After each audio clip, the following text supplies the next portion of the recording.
the murder by a police officer of one of their members of their community, and how the community responded and how they were a part of that community response. Erica reached out on Wednesday, I think it was last week, or Thursday, and said, my heart breaks and I want to do something. And I am free on June 1st. And if through Zoom I could come to Minneapolis and be with you all. And I compare it to when something awful happens in our community and we don't know what to say and we don't know what to do, and we bring a casserole or a dish. And I felt like your offer, Erica, was in that spirit. I want to do something as a way of being in solidarity and of being with you. And we're so grateful for your offer. And I want everyone to know that Erica is with us from noon to 1 today. She's coming back from 2 to 4, and then back again from 5 to 6. And each of these workshops has a different topic to it. So come for one or come for all three, but you are more than welcome. And with that, I'd like to tell you a little bit about Erica. She's the mediation trainer for Community Mediation Maryland, and trains mediators, teaches conflict resolution skills, co-organizes a movement that rallies Baltimore City to avoid violence, and performs rituals every time a person is murdered in Baltimore. Her life has been impacted by murder since she was 12 years old herself. And she has been working for over 20 years to ensure that murder does not have the last day. From addressing rape culture to advocating for death penalty repeal, Bridgeford, Erica's ability to influence social injustice is fueled by her commitment to transform her personal pain into hope and action. And Erica, we are so grateful. And thank you for being with us throughout the day today. Yay. Thank you so much. Yeah, so I was really both heartbroken and excited when you all reached out, just like when we were dealing with this in Baltimore with Freddie Gray, like what did we do at the Community Mediation Center? And because I remember feeling so helpless at the time, like I remember watching so much stuff happen, and although we do peace work every single day, it felt like in that moment, man, we can't possibly be doing enough if this is what's happening in our city right now. You know, like there was this really stuck kind of feeling. And so we said, well, we'll do what we know how to do best. We know how to bring people together, to have hard conversations, and to vent really intense emotions, and to help people feel heard and understood. And if that's all we can do right now, and help people think through, you know, what is it that they need? What can they give to their community right now? Or just how they're feeling, then we just opened our doors to do that. And in that space at the time, what we found out from people was that a lot of people were just feeling like there must be a better way to move about society, and there must be things in the city that they could get involved in to help Baltimore be the place that they wanted it to be, and they just wanted to find ways to be a part of the change that they wanted to see. And so at that time, I said, hey, we're going to do a basic mediation training for people who are just impacted by the Baltimore uprising, just impacted by the loss of Freddie Gray. And that is what is inspiring them to want to do something different in their lives and in their communities. Come be a mediator. And so this training, you know, we always do the training for free, but it's my job normally as director of training. And for this 50 hours of training, I volunteered my time to do the training. So I called it the Uprising Mediation Training. And what was fascinating about it was to this day, the people, so the training ended up being in October of 2015, because that was the soonest I could do it. But those people who went through that training to this day stay the most committed volunteers and mediators in the city. Some of them have taken jobs at the Community Mediation Center because they stayed so committed to the work that when jobs opened up, they were right there ready to fill positions. And so that's it. This is like me bringing a road to Minneapolis right now. That's exactly what's happening. We were just on, so there've been a lot of protests happening also in Baltimore in solidarity with what's happening in Minneapolis. We've seen, you know, and so that means things have escalated. People are coming to those protests who don't live here to escalate things and sensationalize things. And there's a lot of justified anger already here, you know, about things that have to do with policing and systems of oppression and injustice in general. And so tensions are really high. And just on, what was that, Saturday, the mayor called an emergency press conference, and I was asked to come speak to the city and just remind people that our pain and our anger is justified, and we absolutely should be expressing it, and that we can also do that in ways where we stay safe and we live through this moment. And so for me, being able to be with you all today is, this is what I know how to do. I know how to help people think about how they deal with conflict. In a time like this, people have so already, just in the pandemic, people have so many varying ideas about COVID-19 and mandates and precautions, and whether it's a hoax or conspiracy theories or not, and how we should move, and, you know, and so the world already was turned upside down. And then there are epidemics that are already in place, right? So racial and social injustices are already epidemics that were happening anyway in our society. And so things, so for this to be happening right now is, you know, is on top of stuff. And so I figured that, just like, you know, if there were people there who felt like, well, wow, what can part of the change, I just wanted to do what I could to provide people some training. And I hope that it is helpful to you all.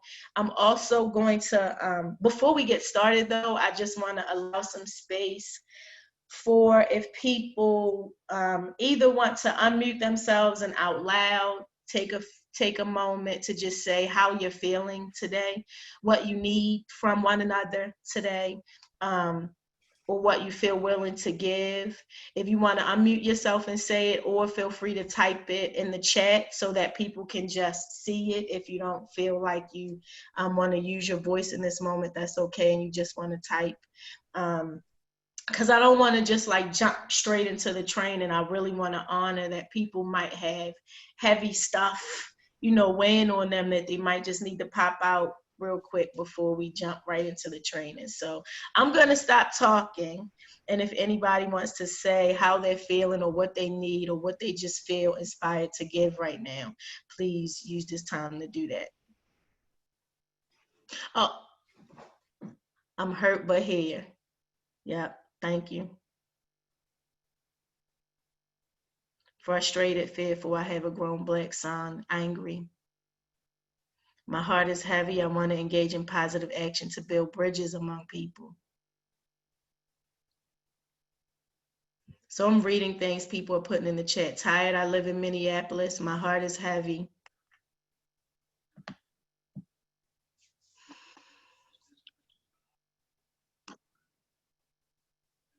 I want to help but don't know how. Yeah. Hi, this is Claudia from Brooklyn Center, Minnesota. And my feelings have run the gamut. So there's not just one feeling that I have to express. Just know that this has to be the end of all of this nonsense, and people need to finally realize that there's a problem of race here.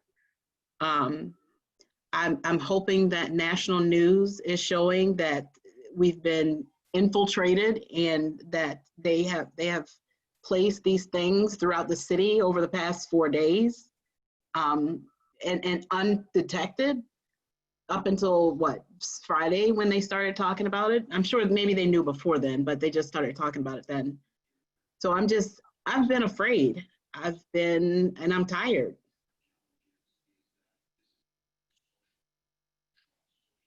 Thank you for that. Also in the chat, people are saying prayers for us all. Sadness, anger, frustrated that things haven't changed. Really appreciate me for being here. Thank y'all for having me. Because y'all could have been like, we don't know her.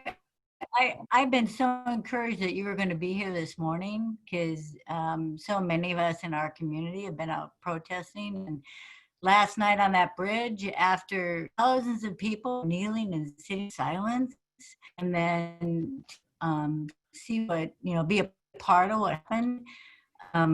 I am just so thankful that no one was killed, and that last night no one got hurt.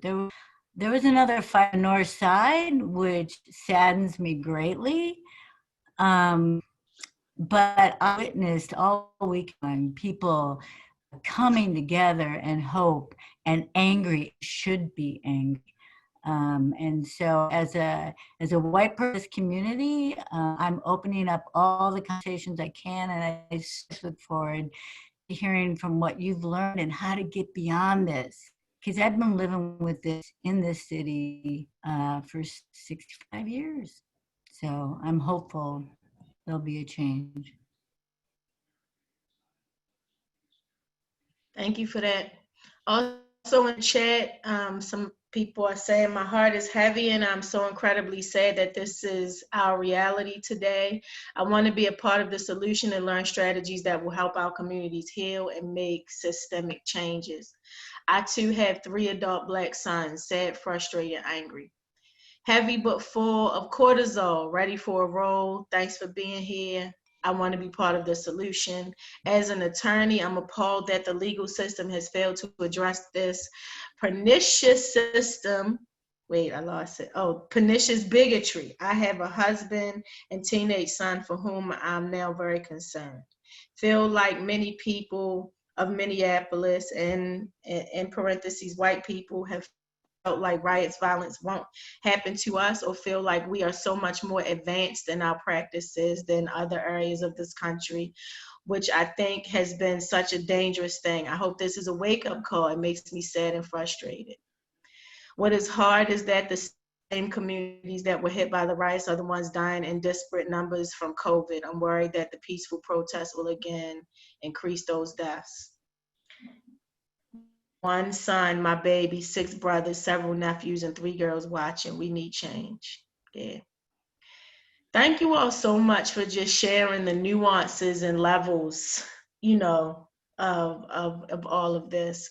There's a lot of debate and, around whether to be out protesting right now, given COVID-19, and how, if so, how to do it safely. And I can argue both sides. Like, I really understand the urge and the need to be like, what are y'all doing? Stay in the house.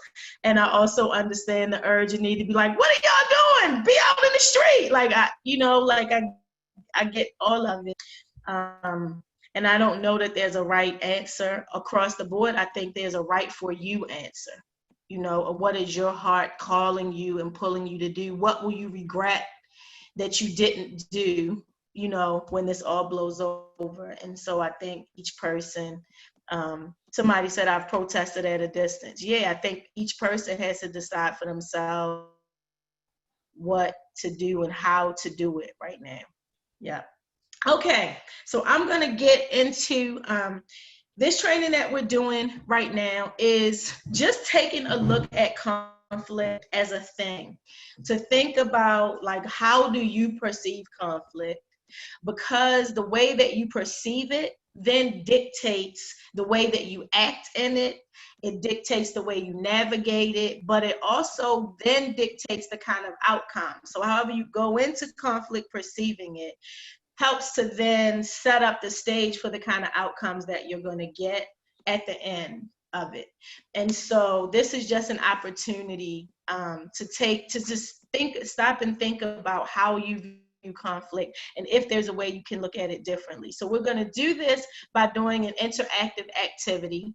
And so if you're looking at your screen, I'm going to share the whiteboard right now.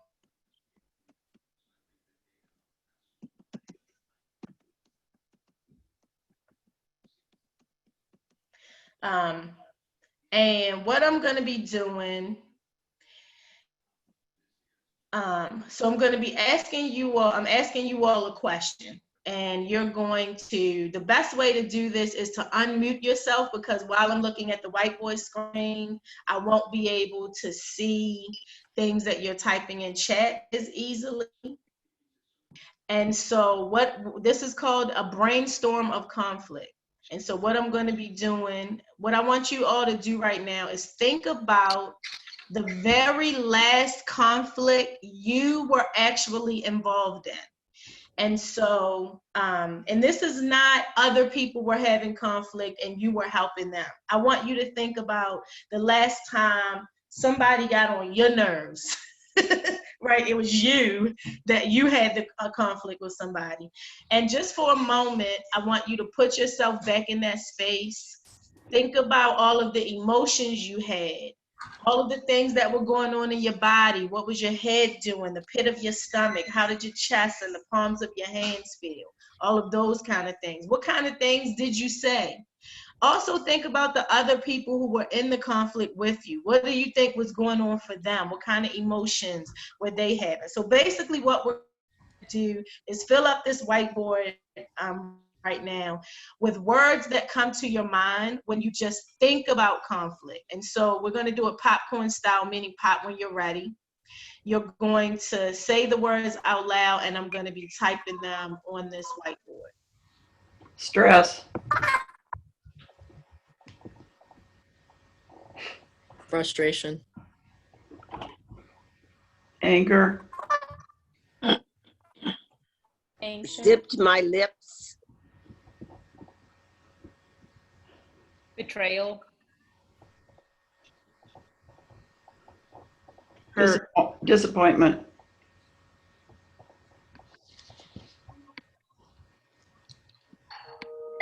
Misunderstanding. Misunderstood.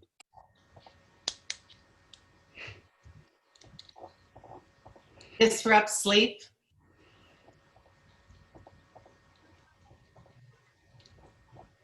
Pain. Increased heart rate. I'm gonna say tunnel vision. Someone said disappointment. Sounds good too. Thanks. Heat.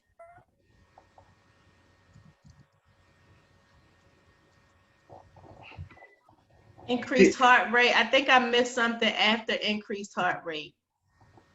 Tunnel vision. Tunnel vision. Thank you. Unfair. Unfair. Redundancy. Scared. Shame. I heard scared. And was that shame? Yes, ma'am. Shame. Shame. Okay. Shallow breathing.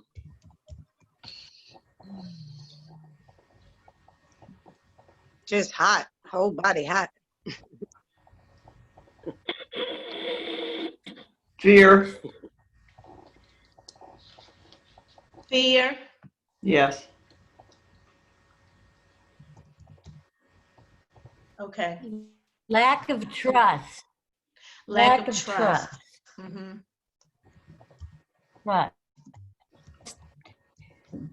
Knotted stomach. What'd you say? Knotted stomach. Knotted stomach. I Yeah. I heard somebody say something, but I couldn't make out what you just said after knotted stomach.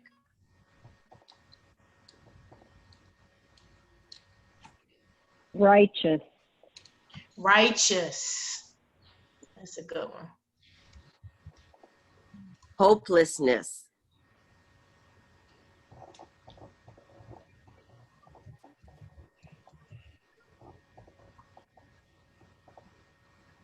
Despair.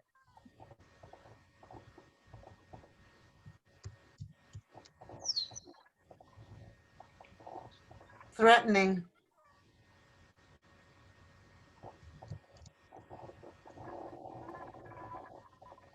Broken.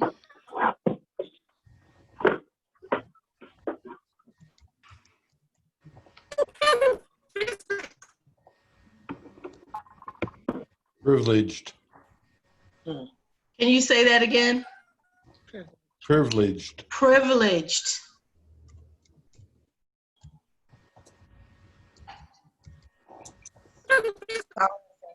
I don't know if I spelled privileged right. Close enough. Thank you. It is spelled right, okay.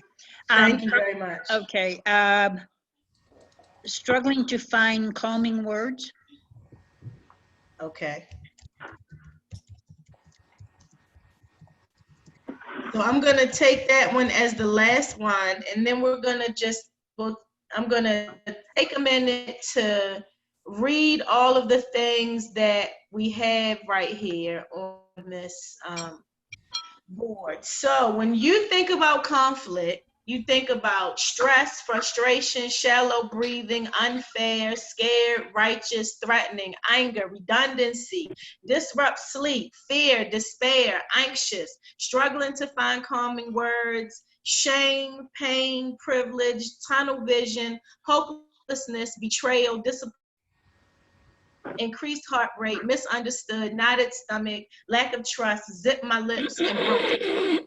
So just looking at the words that we have here, what do you notice about this, the list of words that we have? How would you describe this list? Very negative.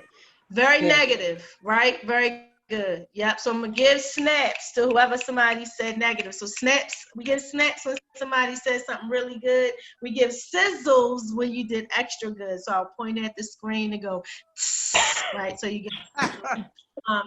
But yes, right. It is a list that's very negative. So I want us to just pause, like right there. Let's pause. We're going to talk more about what else conflict can be, but there's a reason why automatically just hearing the word conflict, we automatically just get all of these negative words. Like this automatically has a negative connotation. So I want us to have a conversation about that first. So somebody talk about what are some, how did you learn that conflict is a bad thing? Why is that the automatic, your automatic reaction is that conflict is something that's bad or negative? How did you learn that? From my family. Yep, role modeling. Okay, so say more about how our family, what kind of things happen where our families teach us that conflict is negative? I would say that I wasn't allowed to talk back. And if I talked back, then that was conflict. And I always had something to say. So it was like, so later I learned that conflict wasn't too bad. It just meant you needed to get something off your chest in order to get to the next step. But, okay, so so when you had something to say, it was considered, so talking back is a negative frame that it was labeled, right? Like, oh, you're challenging authority, or you're disagreeing with something somebody has said, and that was deemed as a negative thing. So it taught you early that things might go bad when you quote unquote talk back. yes. Yeah. Right. Other thoughts? How do we learn? What in our society teaches us that conflict is a negative thing? Power imbalance.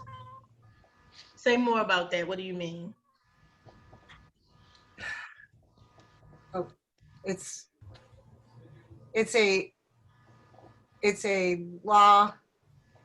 It's a maybe not right law, and pushing back against it is pushing against power. And the don't make waves and how you make the waves, and to feel that you can't speak your mind, and to feel then if you do that you are threatening and then you are getting threatened. Right. That's what I was gonna say. I mean, it's like any authority. If you say something back to any like authority, which by the way, I don't think all conflict is bad. First of all, I'll get that out there. And just the hierarchy of some things where you shouldn't talk back, so to speak. Like who's that? Robin said. Mm-hmm. Yep. So where else have we learned messages? What kind of things happen in society that teaches us this is conflict and conflict is a bad thing? How do we get those messages? Churches? At schools. I mean, when you grow up, you're taught, to avoid conflict. And if you do get into conflict, you're then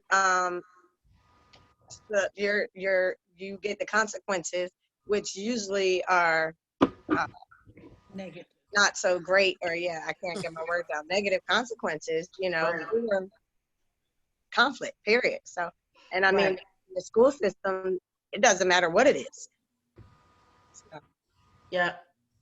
I think it's taught. I think it's a taught response to defiance, as somebody said, of power. So the person that has the authority, or the person that is the dominant in the conversation or in the situation, is that if you're against what that person says, or that person has created the process and procedure for, and you violate it, the consequences are so heavy and usually somewhat traumatizing, especially as a young child, that you avoid those types of things always. And you always remember that when you go against power, authority, or dominant culture, there's a huge price to pay. And even now in this situation, is that some people want to stand up and say something, but they're looking at, I might lose my job, I might lose my friendships, I might lose this.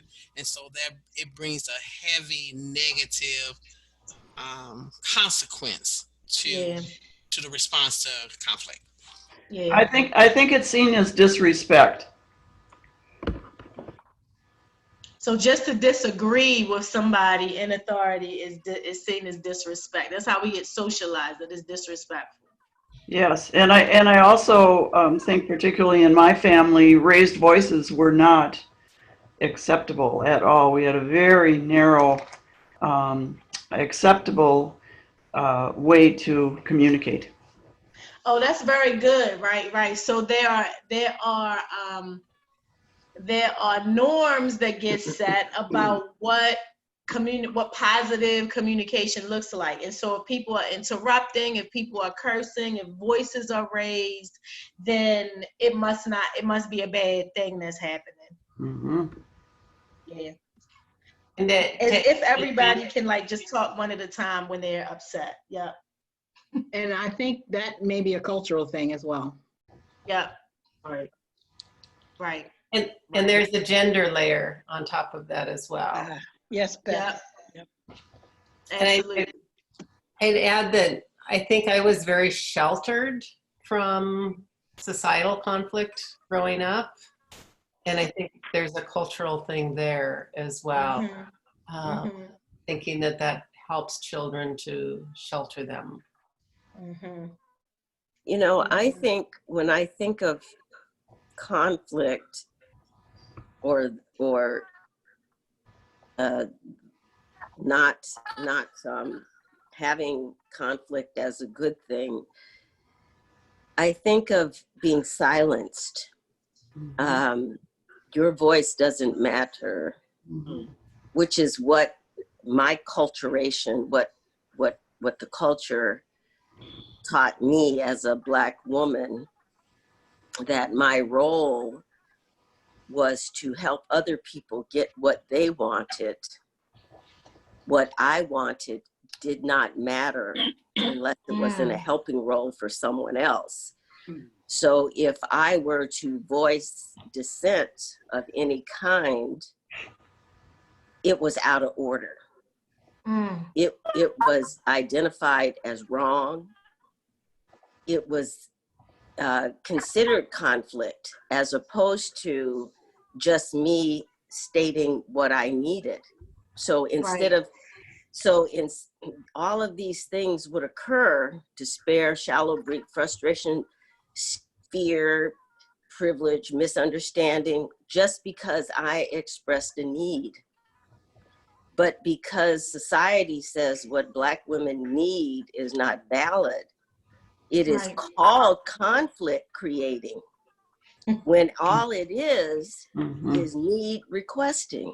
Right.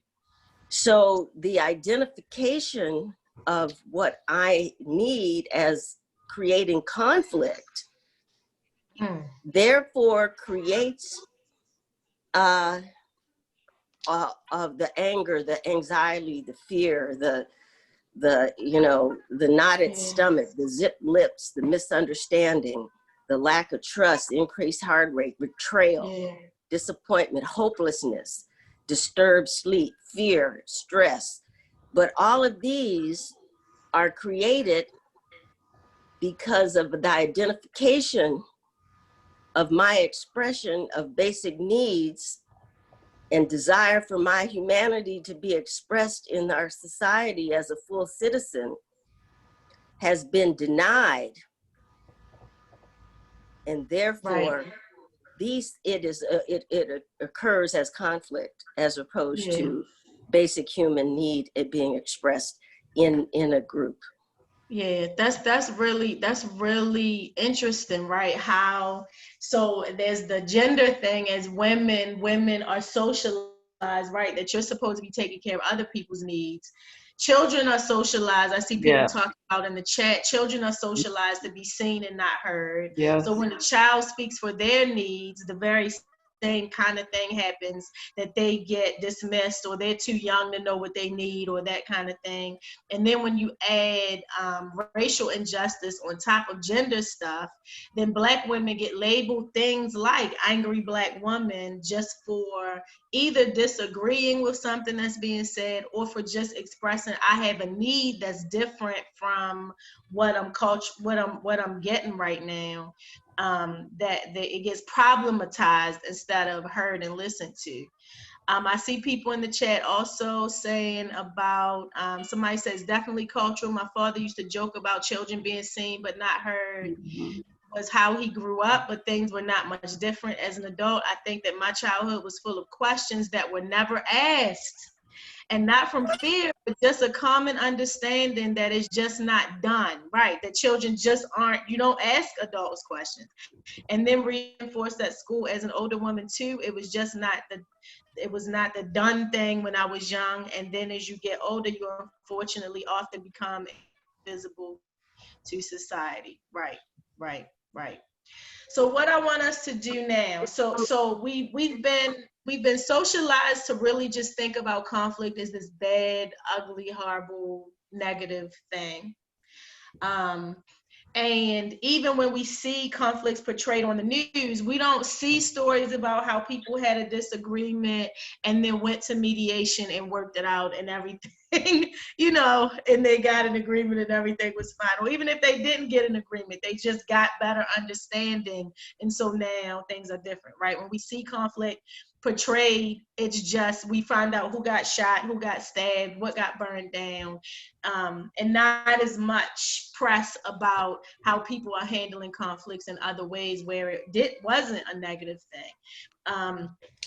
And conflict is something that we are all going to have, right? The definition of conflict is just that there are opposing thoughts or views. So what's interesting even about how the word has evolved in society, sometimes you look up the word and it automatically says words like fighting and war, as if that's all conflict is. But the definition is actually opposing thoughts or views. That's what conflict is. So that is something that is going to happen. So I want you all to now look at the list of red words that we have on the whiteboard. And I want you to tell me if there are any words here that are not, oh no, what happened? Did I take it off? Where is it?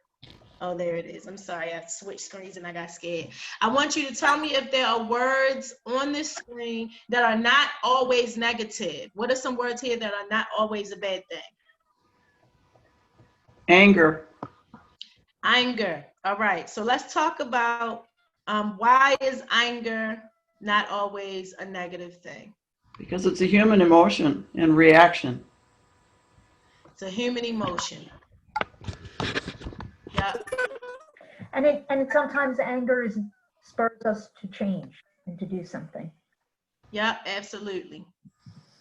Right. Never in the history of ever did things change because people kept sitting around saying they were completely happy and content with the way things were. It was how people use their anger to actually. So I read somewhere that anger is the soul's way of saying no, thank you.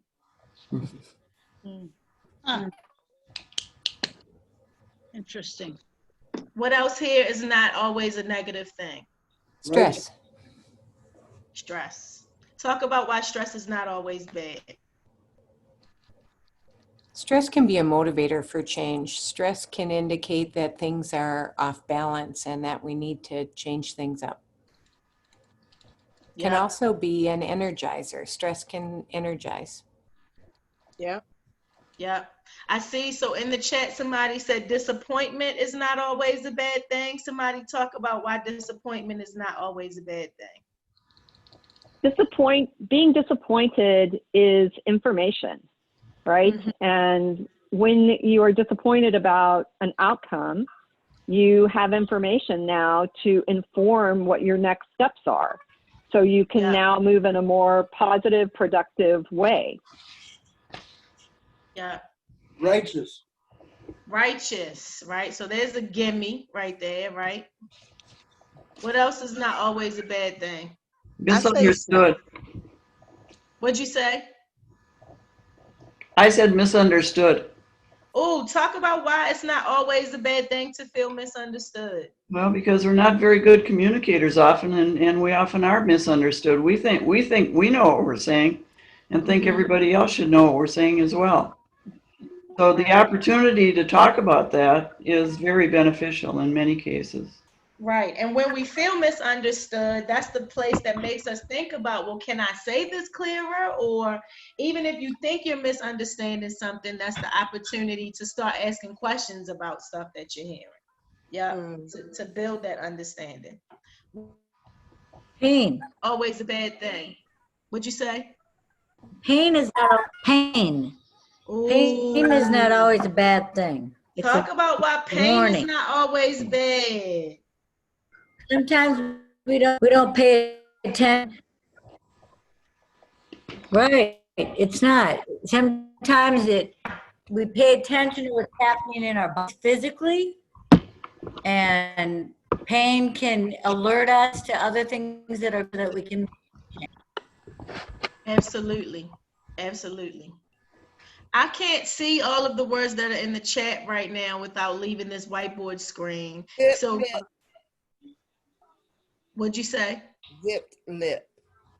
Zipped lips. Right? Yeah, because there's some things you can't take back once they get said. They're very hard to heal after you say them. So that, like, realizing maybe I should just zip my lips right now. That definitely is not always a bad thing. I saw somebody said any of the emotions could actually not be bad. So fear, right? Shame. Even if he, fear, shame, scared. Tunnel vision. Tunnel vision. Yeah, because it just might mean you're just focused. That's focus. Yep. Only seeing in that direction. Yeah. I would see frustration as a motivator.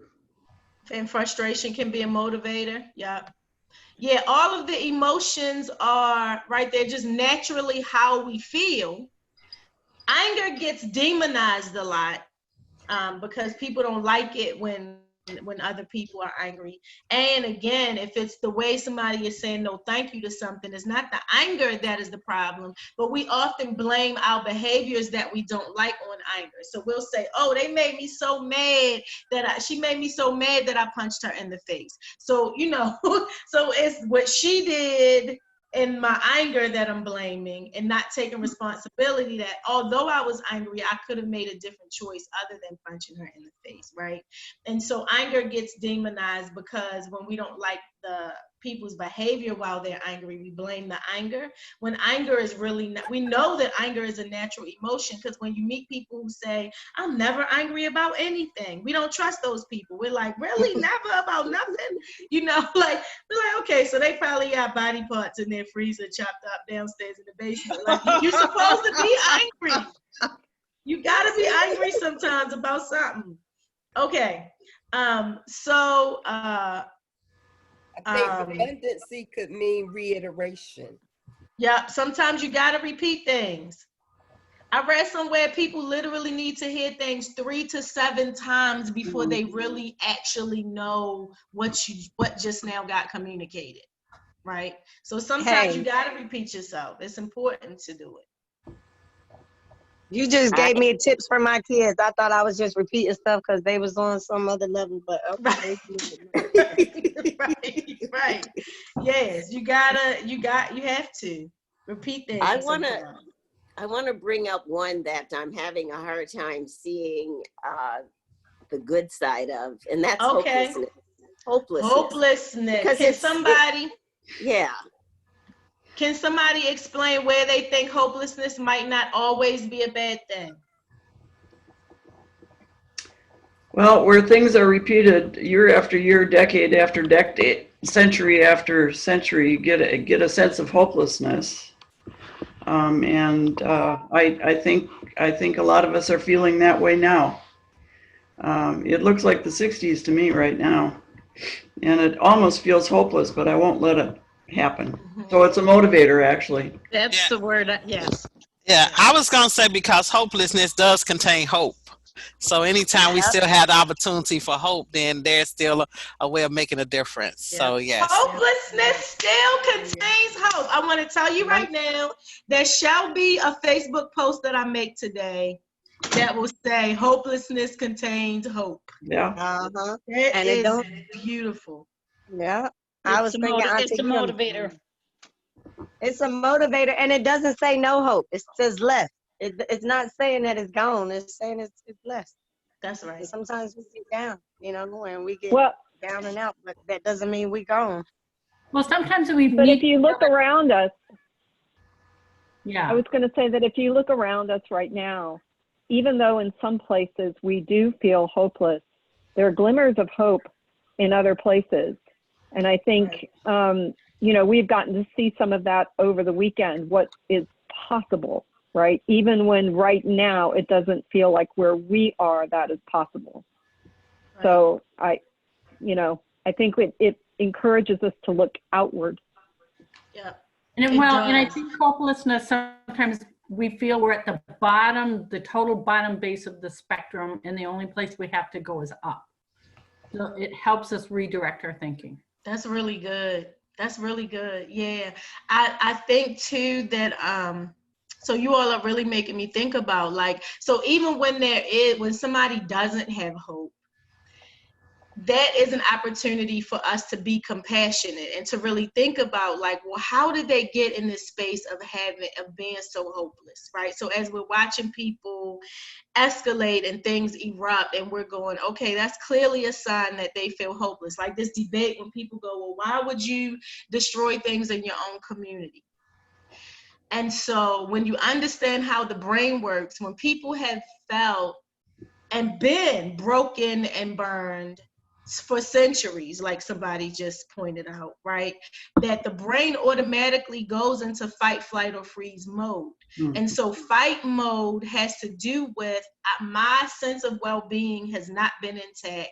And so I need to be fighting and lashing out just for my own survival. And when that kind of trauma has been century after century, generation after generation, if I've experienced that kind of hopelessness myself and I see it in other people, that's a call for love. That's a call for me to use what I have learned to help them through a space that they are in. But even if I've never experienced it, sometimes all of us suddenly seeing how much hopelessness there is makes us realize that we need to do something to put some hope back into the world, even if you didn't realize there was that much hopelessness before. When you see it, it's a call for action.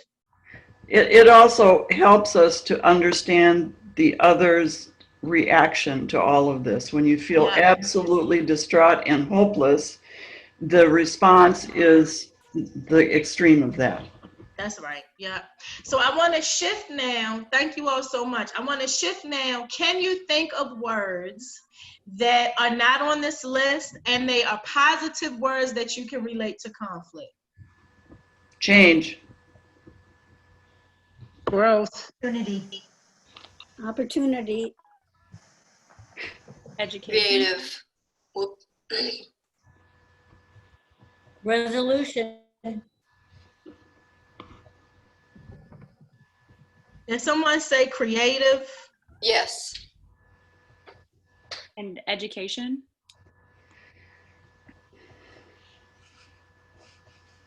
Listening.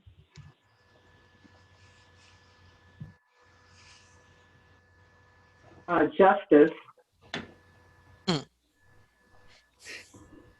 Equity.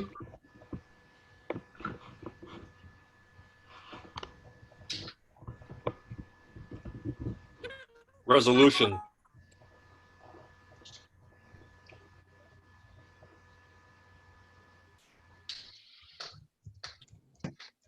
Community building. Strong.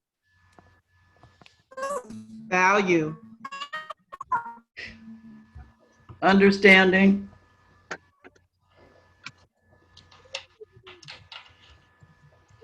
Somebody said value. Yes. Liberation. Visibility.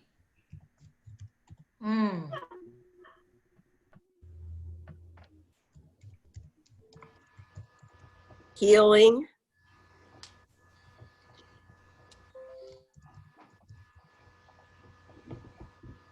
Yep. Freedom. Accomplish. Peace.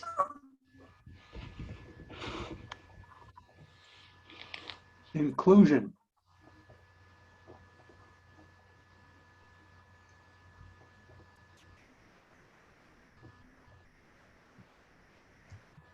Humility.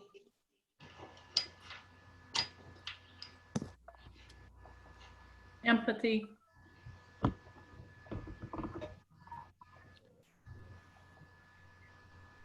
Open-minded. After empathy, I heard one more, but I don't know what you said. It's already up there, growth. Okay. I said open-minded. Open-minded. New beginnings. Yes. Yes. That was my generative word, but new beginnings better, in my opinion. Collaborate. Nice. Collaborate. Okay, so that's the last one I'm gonna take just because we're for time. But you see it, we had all day, and if I could spell collaborate, that there's a lot of stuff, a lot more positive words. So now looking at your list, right? So this is still your picture of conflict with the red words and the blue words and the blue circles. So looking at this picture of conflict, would you be able to say that conflict is always negative? Yes or no? No. No. Would you be able to say that conflict is always positive? No. No. No, right? So looking at the picture, you can see that conflict can be either positive or negative. And so when you have something that could be the exact opposite of something else, then it means that the thing itself is neither. So conflict is not positive or negative. Conflict is a neutral energy. It is something that just is. It is going to happen that you will have an opinion and I will have a different opinion. And so depending on how we look at it and how we view conflict in the first place, regardless of what the situation is, we take what we think about conflict and we color every conflicty situation with it. So for an example, if I think conflict is bad and negative, and I'm gonna lie on Beth just for an example, right? So let's say the first time that Beth saw me, so I was born with one hand, right? And let's say the first time Beth saw me, she was looking at me in this way that I didn't like, right? And so that's a conflict for me because I disagree with her face right now, right? I don't like the way her face is looking at me. And if I think conflict is bad and negative, what do I automatically think about Beth now? That she's negative. Yeah, bad and negative. Bad and negative. What's wrong with her? And where I come from in Baltimore, when somebody looks at you in a way you don't like, you say they have an eye problem. So notice how we automatically name things with a negative label when we disagree with the thing. So just the way she's looking at me, I'm already calling it an eye problem. So if I'm going to even deal with Beth and address it, I'm probably going to use more red energy than I'm going to use blue energy because I think that this is a negative situation.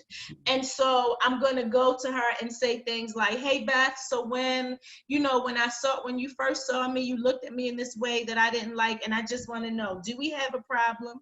Now, just the question, do we have a problem? How does that question make Beth feel, you think?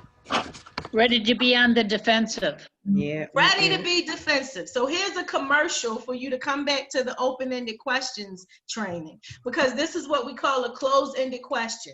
The question itself already implies what I think in it. So if I'm asking her, do we have a problem? I'm already telling her I think we have a problem.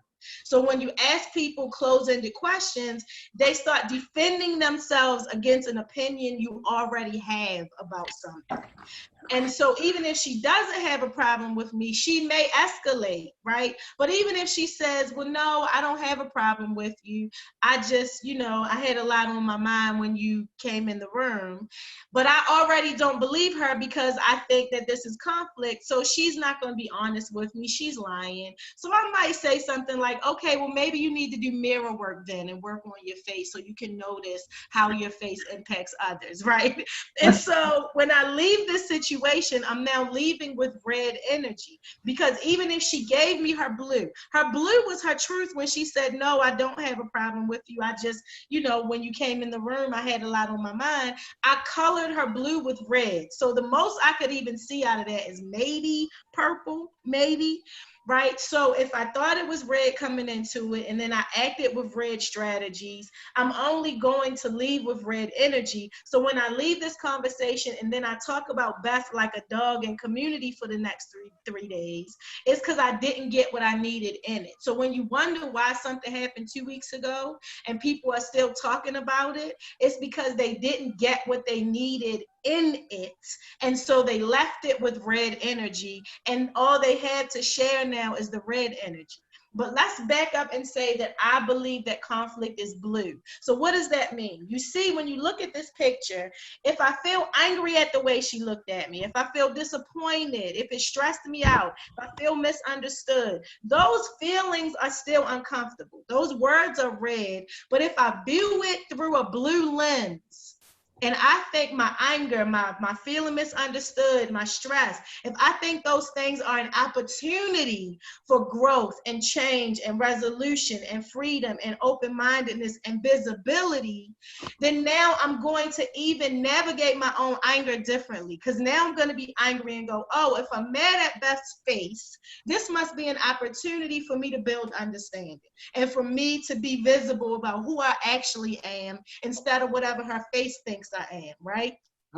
So now it's going to dawn on me, because to me this is an opportunity for understanding. It's going to dawn on me to approach her in a way, in my anger, I'm still going to approach her in a way that is more likely to build understanding. So I'm going to ask her more open-ended questions. I'm going to go, hey, Beth, when you came in earlier, you looked at me in this way and it, you know, kind of hurt my feelings. So I wanted to check in with you. What was going on for you when I came in today? So now what was going on for you gives her an opportunity to tell me what was going on without her having to defend herself. And this is often when people say, but Erica, what about when you are trying to have blue energy and people just want to have red? The truth of the matter is, because conflict is like gasoline, right? I can put it in my car to be productive, or I can burn a house down with it, or a hammer. I can build something, or I can bust you upside your head with the hammer. I get to decide. So even if when I ask her what was going on for you, she says something that I don't like. So let's say she says, well, I did notice that you had one hand and I was wondering, well, can she tie her own shoes? And then I'm like, you might be thinking, no, Beth, why would you put gasoline right in front of Erica like that, right? Even if she says something now that I don't like or that I found offensive, it's now up to me to decide what I'm going to do with this hammer that she just put in front of me. So it's not her fault if I decide to pick up the hammer and build understanding with it and say, oh, well, I get how, because you had two hands and you see me walking around with one hand, that you may have a lot of questions about what I can and can't do. I can understand that. Well, let me explain to you. My parents taught me how to tie my shoe when I was 3 years old, so I could do everything I needed to do, blah, blah, blah, right? So now I'm telling her my truth. That's one way to use the hammer, or I can use it to bust her upside the head and go, what you mean, can I tie my shoes? Why would you ask me something like that? And just go off on her, right? So I still get to decide. So even if she says that, and we have a conversation about who I am and what my reality and what my experience is, now when I leave this conversation, I'm probably going to leave with more blue energy than red energy, just because I actually got my needs met in the conversation. It was an opportunity to speak my truth. I did take that opportunity. I did work on understanding why she would even think that maybe I can't tie my shoes, or whatever it was she had to say. And so when we move into viewing a conflict as this could be an opportunity for all of these blue things, then we're more likely to get outcomes where what we experienced was, at the end of that, what I saw was liberation and a new beginning and more equity and change. Or I just got to build my empathy in that moment, because the conflict gave me an opportunity to be more open-minded and to grow and to help heal something, right? And so that's the thing we really want to think about. Like, think about when conflicts happen, what do you automatically think about it and feel about it, and recognize that whatever you think about the thing will probably limit your strategies and how you deal with it and the kind of outcomes that you get to it. Now, the truth of the matter probably is, I'm going to stop sharing the screen real quick, but I'm going to save it. The truth of the matter is that probably the next time you have a conflict, you're probably not going to go, oh, what a wonderful opportunity for growth and understanding and you probably aren't going to do that, right? Because you've been conditioned to respond the way that you respond. But pay attention to, even if you are having a response that you don't like, don't shame yourself about it. Guilt never built anything. If you have a reaction to a conflict that you don't like, use that and go, okay, if I don't like that response, what can I do about that? Is there a way for me to make atonement for something that I said or did? Or if I don't like that response, where did that response come from? And what do I need to go inside of myself and heal, so that I have a different kind of response next time, right? So even your bad responses that you don't like, use those as an opportunity to grow for yourself. So we are a little bit over our time right now. So if you need to leave, I understand, we're still recording, but I just want to take time to say, to check in and see if anybody has any questions about this piece that we've done so far. Thank you for what you've done for us. That's awesome. Thank you. Yes, thank you. I'm so happy I got on this call. Thank you so much. Yay. You rock. Yeah, it's a great reminder. In the beginning, we were saying how often people need to hear things before it actually sinks in. Yeah, I'm in that stage. Yeah. And then the next training I'm gonna teach an actual listening skill, like how you can listen even when somebody said something that made you want to punch him in the throat. Like, how can you actually, you set your opinions aside and really work on understanding what the person is saying is actually important to them? Because I've been triggered so many times over the past couple days. I need some help. Thank you. Hang in there, girl. Hang in there. Hang in there. I work as an organizer. Yay. I know all about that stuff. Claudia, you must have it every day in your 9 to 5, I'll say in italics job.